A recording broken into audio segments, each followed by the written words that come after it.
Natalie here from Ultimate Photo Tips, and I'm back today with another 2-minute tip about subject placement. Now, I don't just want to give you the party line about the rule of thirds.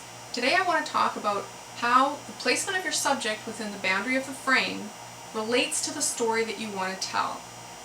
Photography always comes back to storytelling, so it's important that the choices you make when you're creating an image support your story rather than distracting from it. Now, you've probably heard that it's not a good idea to put your subject right in the middle of the frame, that makes the subject look static. Well, I say it depends. It depends on the story that you want to tell. What if I replace the word static with the word stable? Take a look at the following image.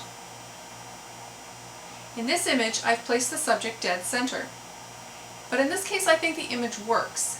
It works because my story is about that tree stump being solid and stable amidst the chaos of the rushing water.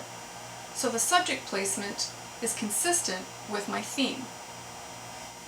Okay, now let's tackle that rule of thirds.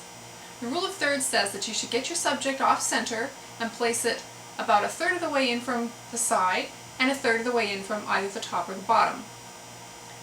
That definitely does make the image more dynamic. It sets things off balance a bit, and that helps to move your eye around the image, which is a good thing. You do want to consider just how off-center you want to go with your subject. You can push the rule of thirds and move your subject even closer to the edges. The thing is, the closer your subject gets to the edge of the frame, the more tension you create in the image. And that's because our brains are wired to pay extra attention to things that are close to the edge. And that holds double if your subject is close to a corner. Now take a look at these next two images. In this first photo, the 3 horses are in the bottom third of the image and slightly to the left. Now in this one, I've moved the horses much closer to the bottom left corner. And I think you'll be able to see that this creates more tension. I think it works in this image to emphasize the vast and empty space around the horses. You don't want to put your subject too close to the edge of the frame so that it's just touching or slightly cut off, because that will create unwanted and undesirable tension. Take a look at this final pair of photos for an example. So in this first image of a sparrow, you can see that the tail feathers are touching the frame and slightly cut off at the left. And that just makes you wish that they were all in. Your brain spends all its time and attention on the pesky tail feathers instead of looking around the rest of the image. Much better to get the whole bird in the frame and give that tail a little bit of space.